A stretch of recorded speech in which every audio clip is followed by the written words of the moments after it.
All right. Thank you guys so very much, so very much for joining us here on the Fair Media platform, supporting the Fashion Fair Ball here in Washington, D.C. on September 25th. Tonight, we have a great set of panelists, and they're going to be talking about sexual health, and we're going to get to the nitty gritty about being relatable and that sexual healthiness, right?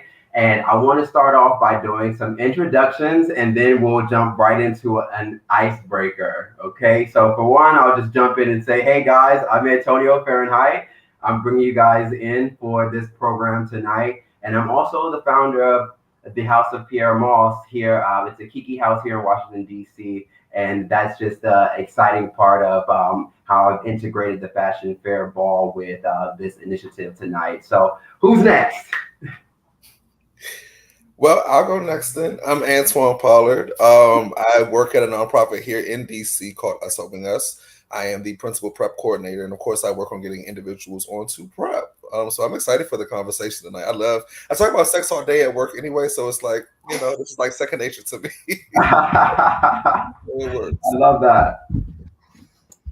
Awesome. So I'll go next. So I work for AHF. I am a pharmacist. And we're waiting also for Alshon to join in. Our pharmacist just started recently prescribing PrEP and PEP. Hold on, I think there's feedback. Okay, so we just started prescribing PrEP and PEP. So we're going to start chatting a little bit more about that.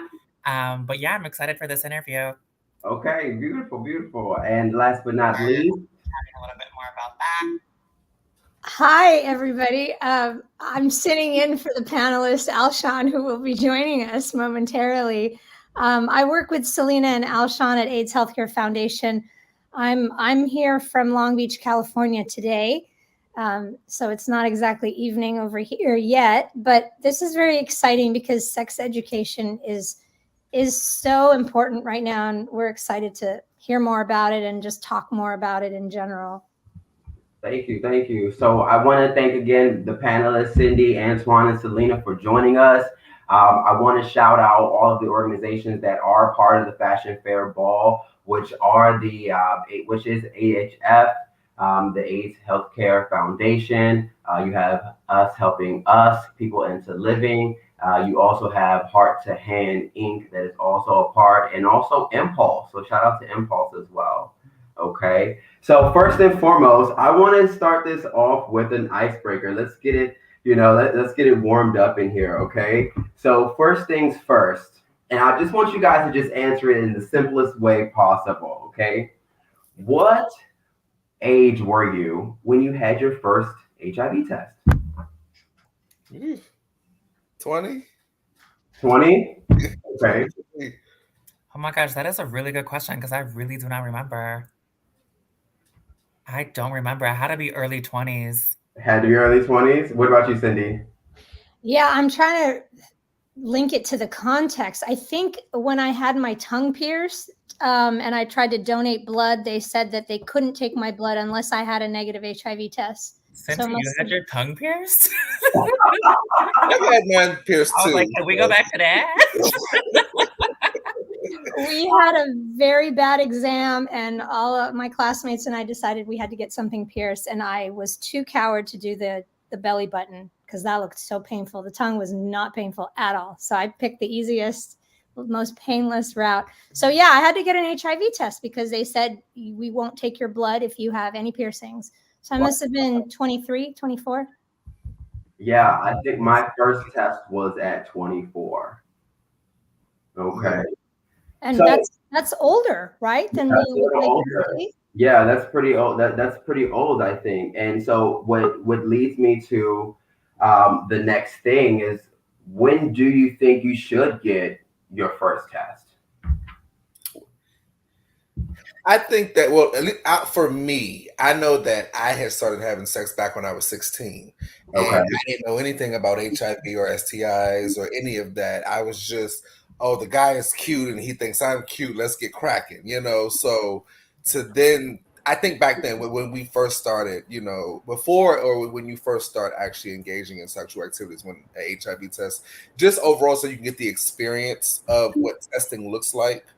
And then you can become making that a routine thing. That's that's what I wish I had it did, way before I actually had my first test. So you're saying as soon as you start having sex, you're sexually active, you should be starting to test. Exactly. So I even think before then, kind of like what you said with establishing routine, making it seem like it's the most normal thing in the world. You go to the doctor's office, you get an HIV test, awesome. I don't think it necessarily has to correlate. Yeah. So it's definitely starting. I like that. I like that you said that because we are trying to break down the stigma. So you say that it doesn't actually have to correlate with having sex. It's just a part of your normal health routine. I mean, right, because so I had sex ed in my school and we started probably 6th grade or so. So even earlier, I think establishing these are what STI tests, like why are we leaving it to our early 20s to figure out like what does this swab do? Like where does it go? Well, before we get into our next question, I want to have Dr. Bryant come on up and introduce himself. Hey guys, go ahead. What's going on? Good evening and good evening. Please forgive my tardiness. I am Dr. Alshon Bryant. It's a pleasure to be here and see you all. I am the PrEP wellness provider and strategic response team pharmacist at the AIDS Healthcare Foundation. I'm primarily based at our wellness clinic in Temple Hills. However, I do see patients at our Capitol Hill Wellness as well as sometimes Baltimore. So again, thank you for being here. It looks like I came right in the middle of some really, really good conversation. Absolutely. So I'm going to ask you the same thing we asked the rest of the panelists. Okay. Icebreaker. What was the age that you had your first HIV test? Oh, the age? Whew. I think I would go back to what Selena just said. It had to have been in my early 20s. Okay. And I was actually in college at the time. So that's right. I did get my first test in college when I was at Florida A&M. And, growing up in South Georgia, I didn't necessarily have, access or the education or understanding that, taking tests, were important, or even, what HIV was, for real, if I would be honest. So when I did rotation in pharmacy school at the health department down in Florida, that's when I really started understanding what HIV was. And then for me, it was more so like unlearning everything I knew about it and relearning things, because, stigma is real. And even for some time, even when I did realize what it was and the importance of having it being tested, there was still this stigma in my head, like, I'm associating HIV testing with doing something bad, I'm glad you mentioned that, because that brings us right on to the next thing, truly. Oh, there you go. Break it down that stigma. See, I love when things tie right into each other, right? Right, sure. Breaking down the stigma. So, sometimes you do have that you're promiscuous for testing. How do you all combat that in your spaces? I like to, when I talk to whether it be patients, family, friends, whomever, I like to approach it in the context of knowing your status in terms of HIV is just as important as knowing your status for all of your other situations, your cholesterol, your blood pressure, your glucose, things like that. You know what I mean? Because it's part of the whole being, one isn't exclusive from the other. So I just try to normalize it to say, hey, knowing your HIV status is just as important as knowing X, Y, Z, because if you don't know your cholesterol status, you don't know your blood pressure status, over time, you can end up having to take medication for it. You can end up, with high blood pressure or high cholesterol or, diabetes. Same thing with HIV. You just have to know your status so we can kind of know how to combat things, how to go into more preventive support for people who are not HIV positive, but who want to decrease the likelihood of contracting. There are resources out there for that. And so just kind of normalizing the conversation and talking to people about treating it as like it's just any other test that you would have. Sydney, do you have any other thoughts on that? Yeah, I was just thinking about this car ride I took the other day, and I was getting dropped off at AHF Pharmacy, and I said, that out of the closet thrift store where they have the free HIV tests, and the driver started asking me, well, how is it free? Whenever you hear something that's too good to be true, why is it free? How is that possible? And I said, well, so that you can, if you know your status and you need medication, you get medication sooner, because you're not going to die of AIDS. You're not, so, and if you're pregnant, and your partner's HIV positive, and so you can just prevent it. It's more like a preventative health angle, I think, than anything. Like, you want to stay healthy, these are the steps you take. So I think PrEP normalized at least the timeline for testing, because I feel like at least before PrEP was streamlined, it was associated with a behavior that you did. Oh, I had a slip up with condoms this week and I need to go get tested. And now it's like every 3 months. And I've even been asked, why are you going so often? And it's just like, testing is every 3 months, don't you know? And you kind of just flip it back on them, where before PrEP came out, it was kind of like, why are you going so often? What are you doing? And tying that into being promiscuous or not. And now it's just like, oh, you just do it every 3 months. That's what you do. It's just a part of it, right? I know when I had started to get more into the 3-month cycle, my friends had said the same thing. Why are you getting tested so often? And it's just, I just felt like it's just the right thing to do once you start to get that information. And two, just for my own sexual health, I thought that was important. How do you encourage your friends to test, Antoine? Everybody that knows me knows the work in the field that I'm in. I've been in the field almost 6 years now. And it's this thing where, like I said, I can be out and we can have a conversation about anything, and we jump into the sex conversation, and that topic comes up about saying, hey, well, when was the last time you've been tested? Well, why are you asking me this? Well, because I'm your friend. I work in the field, and I want to make sure that you're taking care of yourself. I have a good buddy of mine who we found out after we graduated high school that we had a big fight and a blow up, and he came out and disclosed to me that he was living with HIV. For years after that, I want to say like 6-7 years after that, we never talked about his status or him going to get make sure he's in treatment, those things. But then it came to another point later on down the line where he had lost weight, a tremendous amount of weight. And me being in the field at that time, I was like, okay, let me get you in. Let me step into counselor mode with my friend and get you an appointment. So from there, we talk so open and freely about him and his status and him going to his doctor's appointments and those things like that, because we want to make sure that you're good. Not granted, you're living with HIV now, but you're also still having sex, and other STIs are still able to be contracted. So we have that conversation very, very frequently, just to make sure that, okay, if you're having sex with, even if it's with one person, we're not with that person 24 hours a day. We don't know what you're doing. It takes nothing to go link up with somebody for 15 minutes and go right back to work, So I had those real conversations with friends, family. Even I got pulled over once, and the cops pulled me out the car to search my vehicle, and they popped my trunk because I had a box of condoms in the trunk because I was transferring from locations, and they questioned me about, well, why do you have this box of condoms? Oh my God, and well, we why got don't you into have the a whole warrant? conversation about that, and I asked them, what was the last time Better you was question is, tested? why don't you have a warrant to do that? I'm sitting on the side of my car asking them, well, when was the last time you've been tested?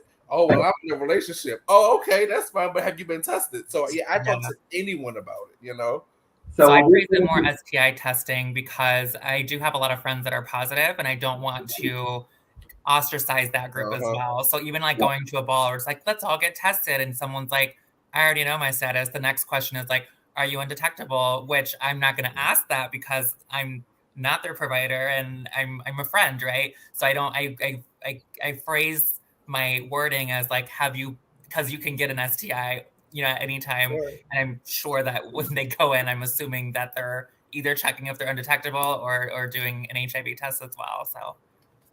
Absolutely. Yeah. Did you had something to add, Dr. Bryant? Oh no, I have nothing to add on that one. Thank you. Yeah.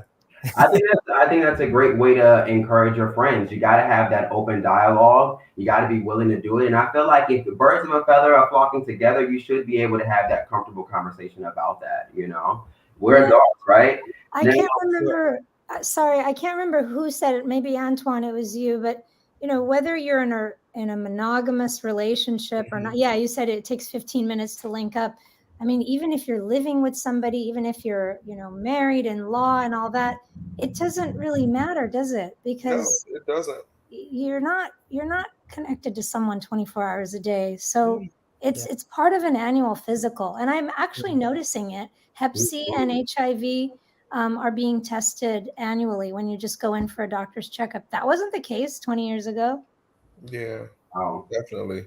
Yeah, and I have definitely had that conversation about that. Even when I do testing with students down at, some universities in the area, when I'm in their student health center doing testing, I have these same conversations. It's because you have a situationship or an entanglement, whatever it is, we're not with these people all day, every day. Everybody has appetites for different things, and you may not fulfill that person's appetite 100%. So they may find it elsewhere, and they may be doing other things that may put you in harm's way. So getting tested not only is making sure that they're good, is making sure that you're good.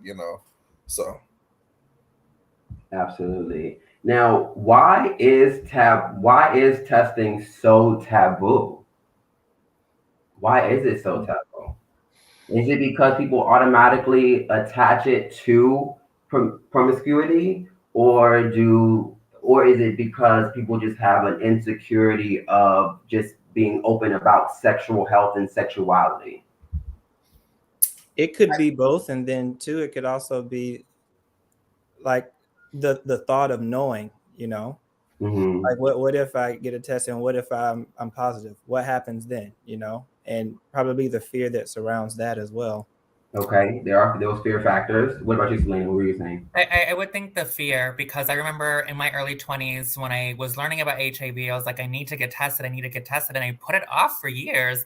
Mind you, I've been sexually active since around 15 or 16 without condoms often. So I was definitely a candidate to get tested, but it was the fear of what if I become positive? And I don't think that I had the resources at that time to know that my life it would be completely unchanged.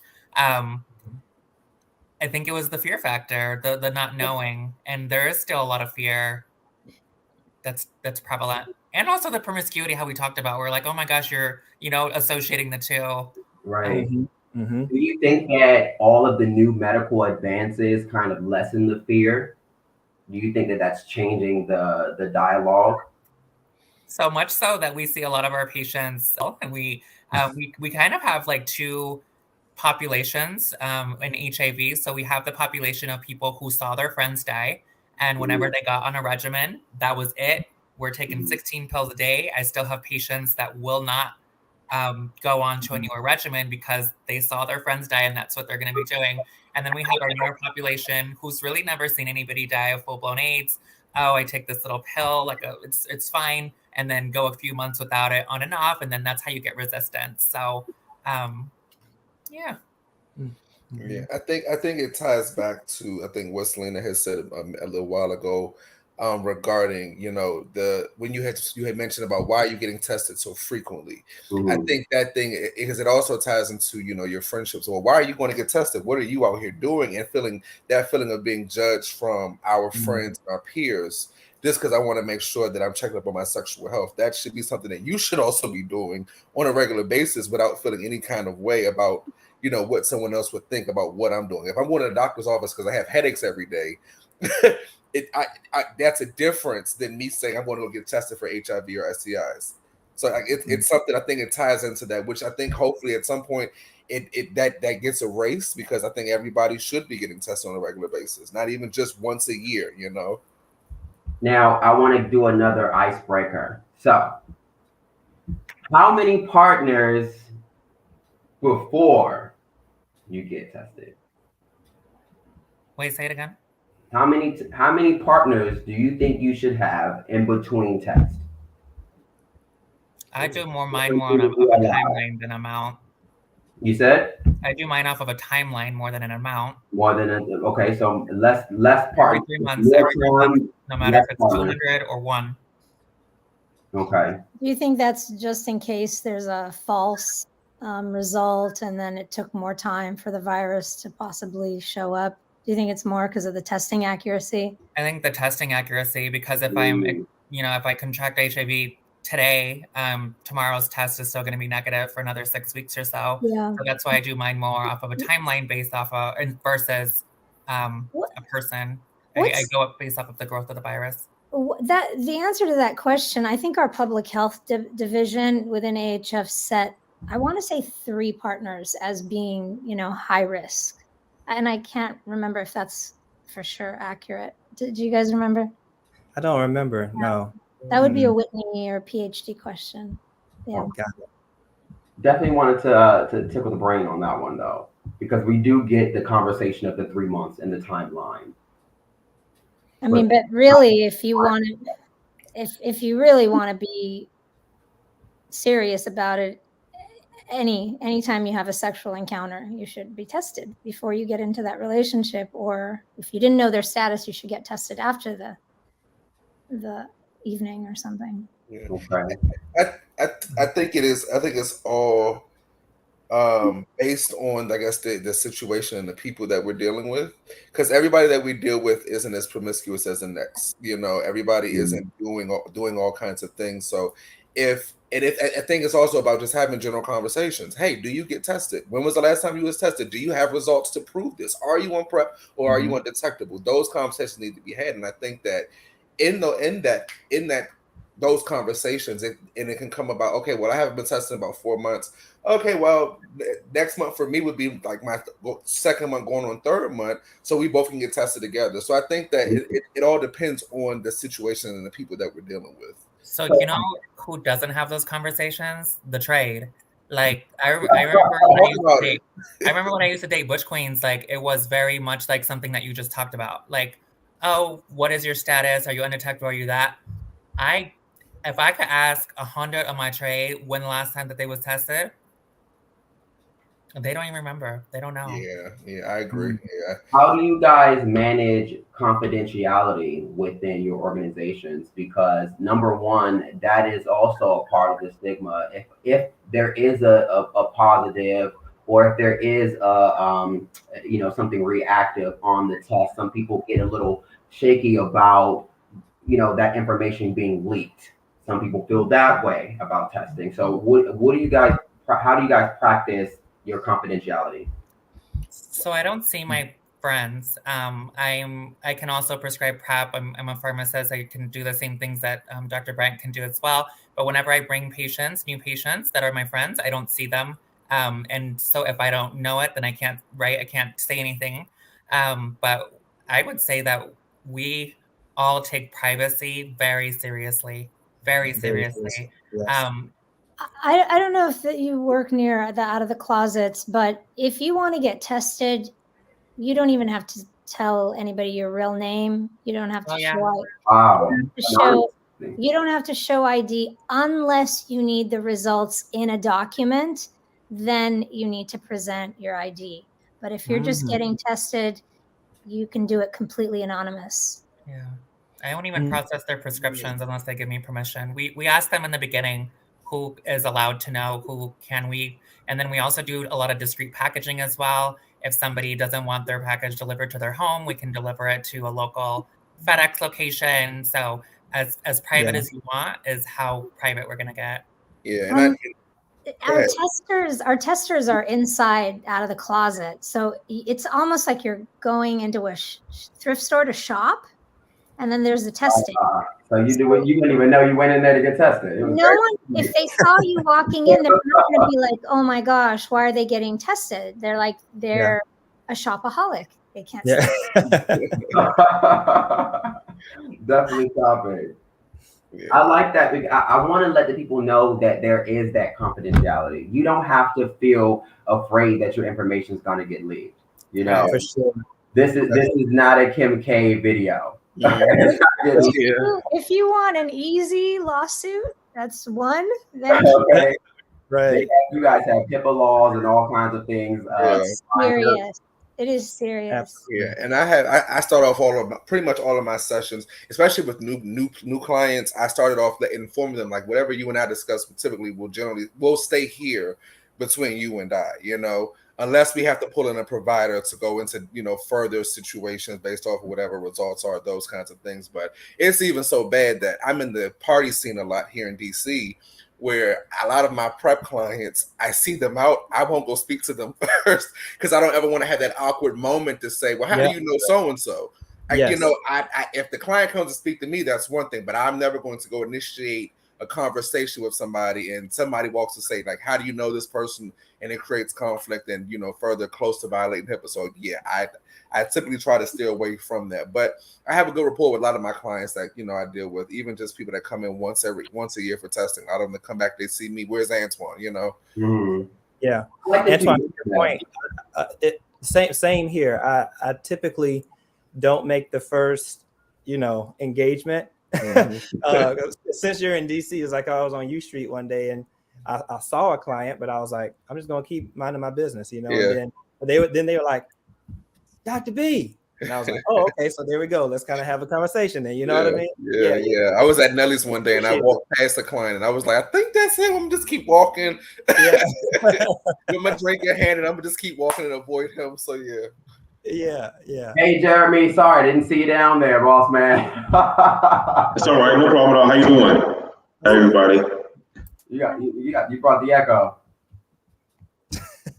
What is that? It's not part of the echo? Yeah, she brought the echo. Oh, I do. Oh.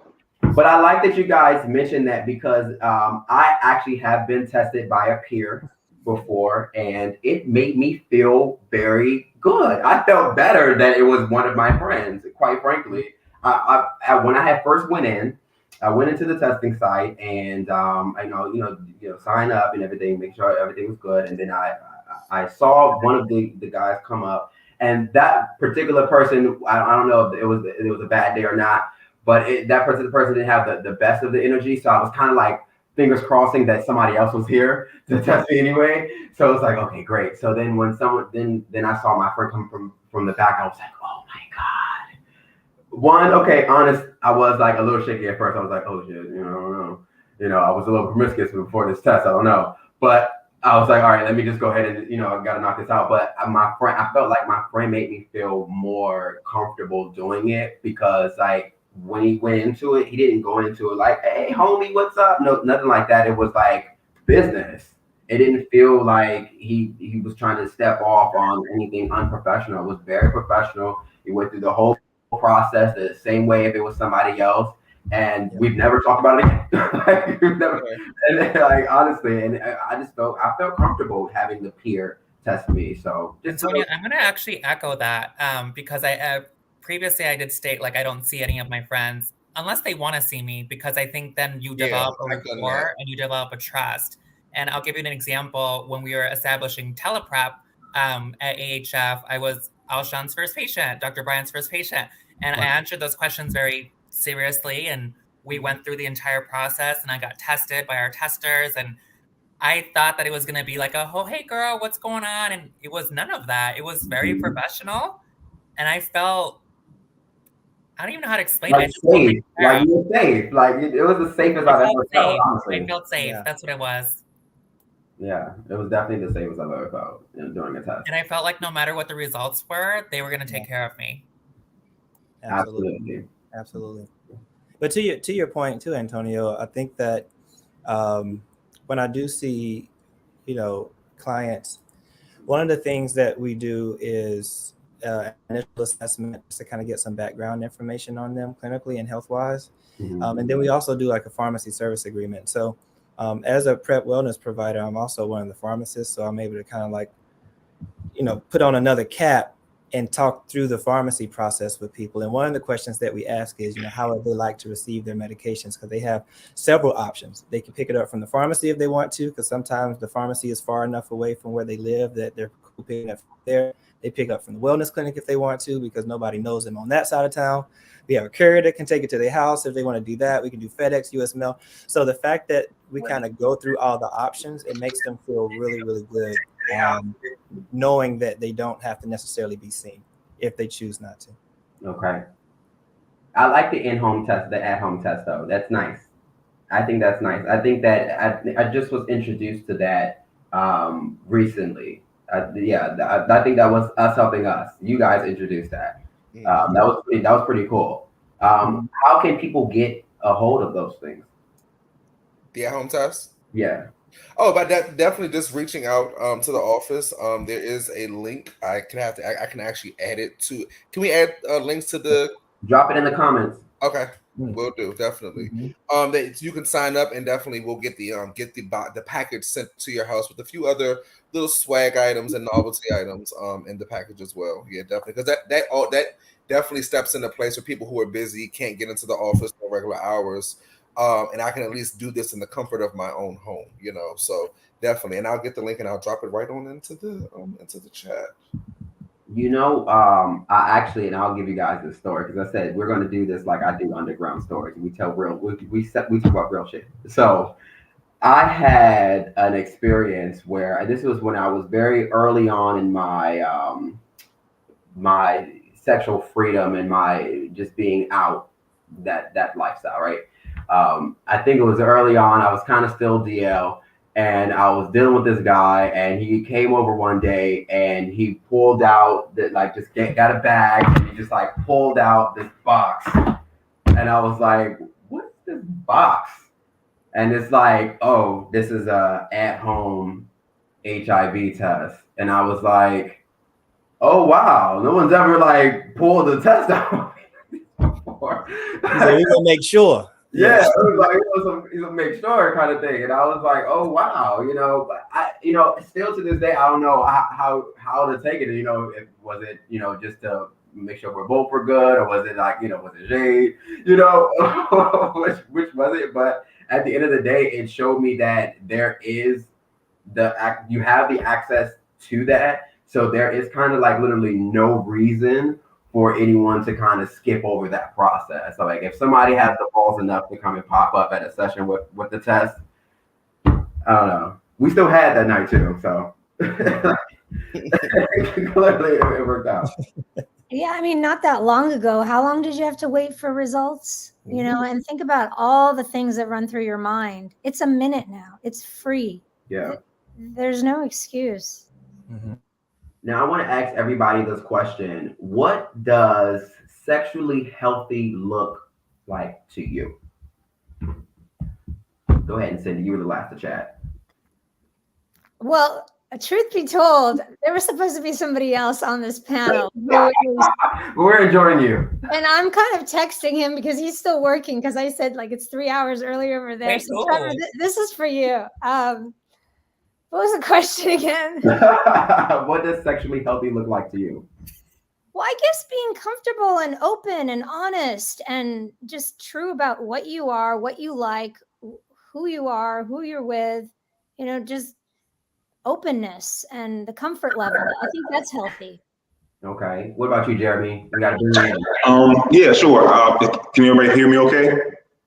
Okay. I would say sexual healthy looks like to me, if you are kind of piggybacking on what Cindy said, if you are, open sexually, you're on top of like whether you're positive or not, on top of your meds, or if you are, tapped into resources, if you have access to your resources and knowing what the consequences are, no matter what your sexual decisions are, you know what I mean? Just knowing what the consequences of those decisions are and knowing what resources you have at your disposal to remedy whatever, whether it's treatment, prevention, whatever the case may be, just knowing what your resources are is sexually healthy to me. What about you, Selena? I'm going to mirror what Jeremy was talking about knowing your resources, because I was a sex ed teacher when I was in the Peace Corps. And during that time, we were reframing the way that we were giving sex education. So when I went through sex ed, it was a fear model where it would be like, this is what herpes is. And it was like this really terrible picture. And like, everyone's like, oh my gosh. And that's kind of what caused people to be so fearful to get tested. I think being sexually healthy is like, what are my options? Okay, if I have an outbreak, if I have more than 6 outbreaks during a year, then it would probably be like daily acyclovir versus like on-demand acyclovir. You know what I'm saying? So just like kind of knowing your options, or even if you don't memorize the drugs, you can, that's what you have us for, right? So you can be like, what was the protocol, right? So knowing the resources, knowing who to call, knowing how to have those conversations. I'm positive for gonorrhea. What are my options? And then also not shaming people. Because I feel like a lot of times, like if, let's say somebody didn't know they had an STI and you contracted STI, we're all adults, right? Like we were consenting, you became positive, and it's the nature of the game. I think being sexually healthy is, how do you not project that onto somebody else and be like, all right, let's go see Dr. Brian, get this taken care of, and, go about our days. And then, yeah. Antoine, did you want to jump in? I think that as far as being sexually healthy is just overall, and I think it's kind of similar to what everyone else has said, but I think mainly is just knowing what you're doing, who you're doing it with, and knowing where you stand as far as your, you know, your results as far as HIV as STIs. I think that, and if you're consistently doing the necessary things that you're doing to make sure that you're good, even if the opportunity, not the opportunity, even if it happens to say, okay, I have a reactive gonorrhea test. Okay, cool. Now I have the test is here. Let me get my treatment. Let me notify my partners that I've engaged with to say, hey, this is what my results are. I don't know if you're experiencing symptoms or not, but you should go get tested. And then going from there and getting your results and then retesting. So therefore, we know that we're not still infected and possibly affecting other people as well. So I think, like I said, just consistently having that routine, making sure that we're taking care of ourselves, and making sure the people around us and that we're engaging with are also taking care of themselves. Okay. Now, would you guys be able to break down how you all are assisting in prevention with PrEP? Because I know that a couple of you all have that. Can you guys individually give us, and then also remind them the organization so they can know where exactly to go to for that? We'll go to. I'm sorry, Antonio. I was trying to. The text with the link came through. Can you repeat the question? I'm sorry. Oh, I was saying, can you guys break down how you guys are managing PrEP and offering PrEP to the community? Each one of you guys can jump in on that, and then and then we'll jump into the other services and things like that. Okay. Go ahead, Jeff. Sure. So at AHF, our wellness clinics, it's a free walk-in clinic. No appointment is needed, and all services are free. So we have a wellness clinic in Temple Hills, Maryland. We have one at Capitol Hill, and we also have one in Baltimore at this time. We also just rolled out teleprep services, so that's really cool. So if you don't want to come into the clinic, we have resources that we are exploring and experimenting with, and had some really good success already with, having patients either go to another place to get their labs done, so we can do teleprep remotely, or we can send labs to your home so that you can get them done there. In Temple Hills, we're there Monday, Wednesday, Friday. Capitol Hill, Saturdays. Baltimore, we're there Tuesdays, Thursdays, and Saturdays. Typically, when you come in, there is some general lab work that you need to get done, but we have same day prep, and also whenever the labs come back, we'll finish out that field, and you'll have 2 more fields following that. We offer Truvada, Descovy. We also have Apretude, which is the injectable prep that's available, that we provide as well. And representative from, we just had AHF. I just also wanted to add on to that. So not every clinic nor pharmacy can provide the injectable. So we do have an injectable as PrEP, and then we do have an injectable for treatment as well, given every 2 months. So if you're busy on the go, for getting daily meds. I need that. I'm terrible at the pill. I'm terrible. It'll be 8 p.m. one day, 11 p.m. the next day. It is too much. Yeah. It's also great for people that travel, because when you go through TSA or customs or the border, you don't want to have to retell every time somebody goes, well, what's this for? What's that for? Mm-hmm. Yeah. And they do that. Or even like, I do have this friend who's positive, and they hide their pills all around the house. And I'm like, you just completely eliminate that with the injection. Okay. No questions, no nothing. You're undetectable, etc. So that is something that we offer at our clinics. So it is a PrEP injectable. Correct. Nice. Yeah, we'll start offering it here soon. Us helping us, we're in the process of getting that lined up. But as far as us helping us, we do offer PrEP, like Dr. Brian said. Anybody that can walk in, you don't have to have an appointment. We advertise via social media, the dating apps. People can go online and set up an appointment. As far as the PrEP itself, we do offer same day starts. With the medication, you can come in, get your labs done, see the provider, and walk out the same day with the medication. Here at our DC office on Georgia Avenue, as well as our Maryland location over behind New Carrollton Metro Station. Our mobile unit also goes out into the community, so we're also in the community at different events. Hence, we'll also be at the ball this coming weekend offering on-site PrEP. and everything there. So we're in the community a lot as well, just trying to make sure we can get people where they need to be when it comes to them trying to make sure they have the necessary tools in their toolbox.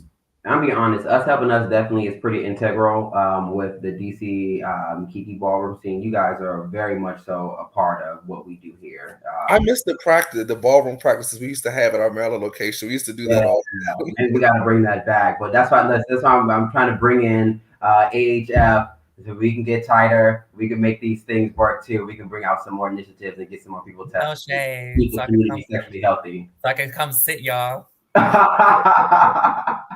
I love that. Now I had Jeremy come in a little bit later, but I got to get your answer. How old were you when you got your first test? Wow, I was maybe 18 or 19. I was a freshman in college. I moved to Atlanta. I was a freshman in Morehouse at the time, so I was living in Atlanta, and a friend of mine on campus wanted us to get tested. And I know they were doing tests, like we had a very small clinic on Morehouse campus at the time, like very small, almost like very small, like town type of, but so we weren't comfortable getting tested there. So we found like a nonprofit clinic off site. And I remember going there, it was like really sterile. The people who worked there, I don't know, I just felt, it was really uncomfortable. I remember the clinic was like on the main street, like off of Peachtree Street or something. I was like kind of embarrassed going in there. I was like, I didn't want anybody from school to see me. So it was just very off-putting experience to be a first time. I can remember, yeah. Wow. But look audience, look at the panel. These are the type of people that are in these offices now with so much energy and life and positivity. These people are out to help you, not hurt you. They're sticking their finger at you saying, baby, well, you shouldn't have did that. And I have a note about that too, because one time, things happened. I went in and I was getting treated, and I was like, I'm kind of embarrassed. I'm really embarrassed about this, And I was, she actually was like, baby, it's absolutely nothing to be like. She gave me a whole like conversation, and it just was, it was heartfelt, and it's like things happen.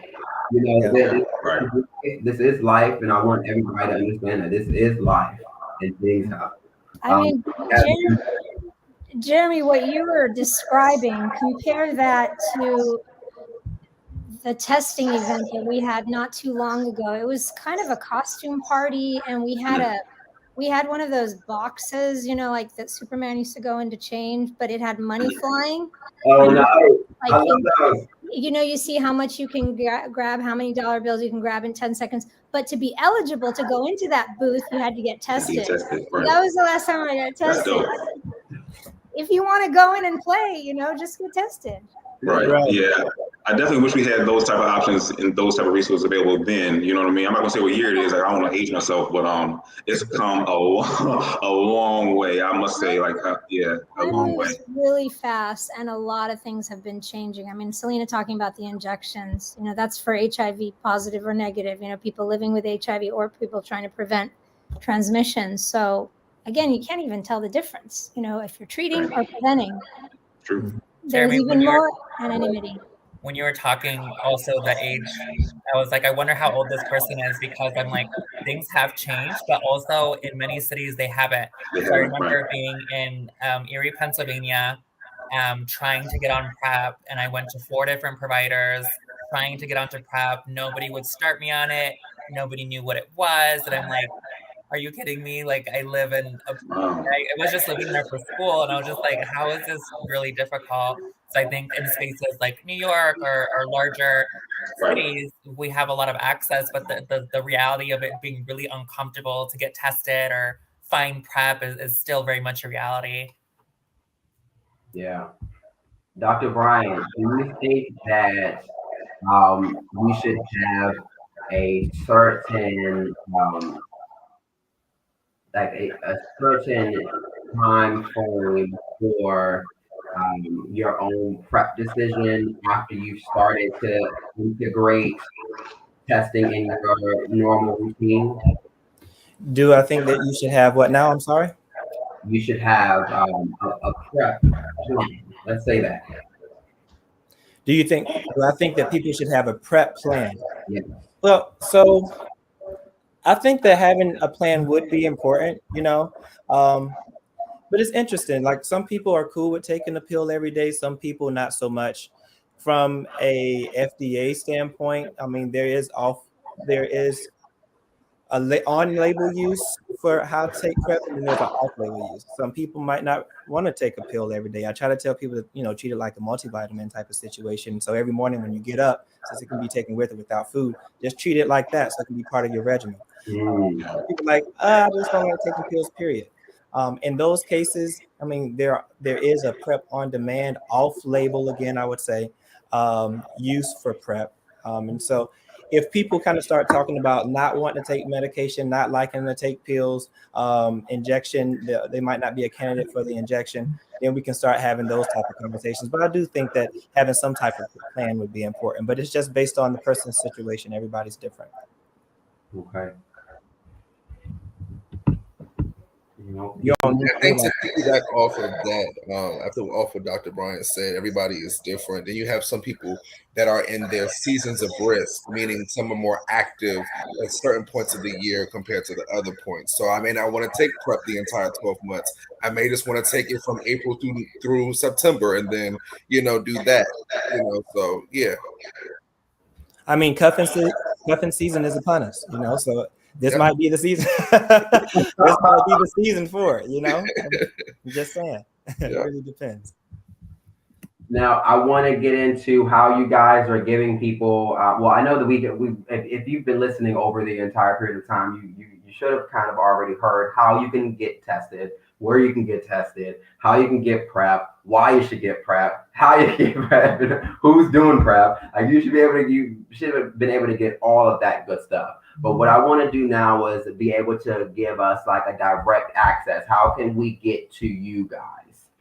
Absolutely. So I did notice that there is an AHF barcode, QR code that's popping up on the screen occasionally. Thank you for that. If people are able, and you're looking at it on a desktop or a laptop and you have your phone by you, you can scan that QR code up. There it is. Thank you so much, Antonio. Yeah.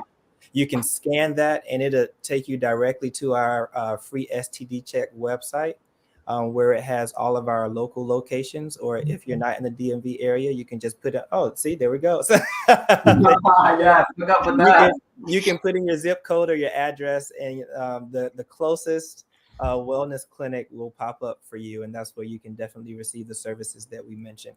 If by chance you don't have access to the QR code because you're looking at it on your phone, then again, we are based in Temple Hills, Capitol Hill, and Baltimore, and you can go to www.freestdcheck.org for more information.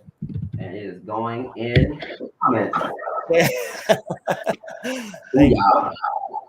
Next up.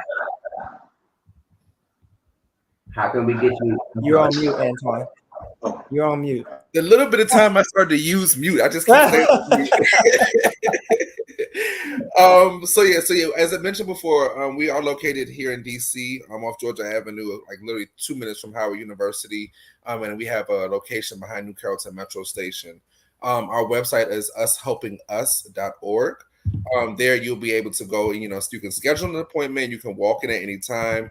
On our website, you're able to sign up to receive information regarding PrEP, case management, sign up for some of our interventions that we have coming up, our outbound retreats that we have for some of our clients, and just overall, just to get, general information about what the agency is about.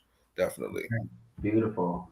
Now, I do want to give a shout out to Heart to Hand Inc. They are also a part of the collaborating partners for the Fashion Fair Ball. They're actually going to be doing testing for 10. We're going to be giving out 10 free wristbands to the Fashion Fair Ball on September 23rd at the University of Maryland Safe Center. So I believe that they have a whole setup with all types of screenings. It's going to be for HIV, chlamydia, gonorrhea, the whole full panel. But then also additionally, AHF will be doing the full panels right now, currently too, to give away. We're doing up to 100 free wristbands to the Fashion Fair Ball. by going and test at an AHF wellness site up until the 24th. Are any of your sites open on Saturdays? Yes. Okay. Yes, we have 2 sites open on Saturdays, one at Capitol Hill and one in Baltimore. Okay, so you Baltimore girls, I know y'all coming down to DC. Make sure you go get tested. You can go get tested on Saturday. Make it easy, right? And then for all the other DMV and the DC people, you have all throughout the week, because I like to go on Monday, Wednesday, Friday. I like those over in Temple Hill. Those my days. I like those. But you guys can also, again, get a free wristband to the Fashion Fair Ball by going and get tested. That's a pretty good bonus. Okay. And then, of course, us helping us is additionally going to be providing prep initiation on site at the ball. So what you could do is say, boom, you go get your test with AHF, and you go right over there and you get initiated for prep. Okay, you see, One-stop shop. We're gonna take care of you. Teamwork makes the dream work. That's right. Indeed. And I have to shout out and say that I love that the organizations here in DC and then abroad can collaborate like this. It's not like, oh, well, we have tested more than you kind of thing. Yeah, we're all here. It's all the same mission. I mean, we're all here for the community and making sure that they get what they need. We partner with AHF many a times. I like Nicholas and a few other people, that I love them dearly and love working with them all the time. Definitely. I love it, guys. I love it. Is there anything that you all wanted to add before we were to end this lovely live chat that we had this evening? I just always like to add that I think a lot of the conversation talks about PrEP, but if you are positive, there's still lots of different options and updated technologies, and it's always worth a conversation to have with your provider. Are you experiencing any side effects? Does something else work better for you? Cabenuva's out. So as much as we talk about PrEP, let's keep everyone engaged in the conversation of what medical advances there are. Indeed. I love that. Well said. That was great. There is an organization here in DC. It's called Hope DC. It is primarily like a social group for positive persons. So if you are interested in getting some resources on that side, there are resources available. There are a lot of different groups here. I've done my research. But I just wish we had something like this when I was in high school. Of course, we didn't have Zoom. We didn't have StreamYard. Is that what this is? Yeah, this is StreamYard. This is so cool, guys. Yeah, it's really cool. But I mean, how much fun would this be to hear people having this kind of panel? Unless you lived in the dorms in college, I don't think you have this kind of exposure. Mm-hmm. Unfortunately, until it's too late after the fact. So I hope people are watching, and if they didn't catch this one, I hope they can catch the next one. Exactly. And I truly appreciate you guys lending time and your information and your likeness to the Fashion Fair. We're excited to have you guys, and we're excited to have this. Thank you so much. Thank you. Antonio, great job. Thank you for the opportunity. Yeah, this was awesome. Yes. I was just looking at the categories to see if I should come storm. Yes, come and storm the ball. Yes, indeed. It has been absolutely amazing, guys. Thank you so very much for the evening. All right, thank you. You all have a good evening. See you. Bye, guys.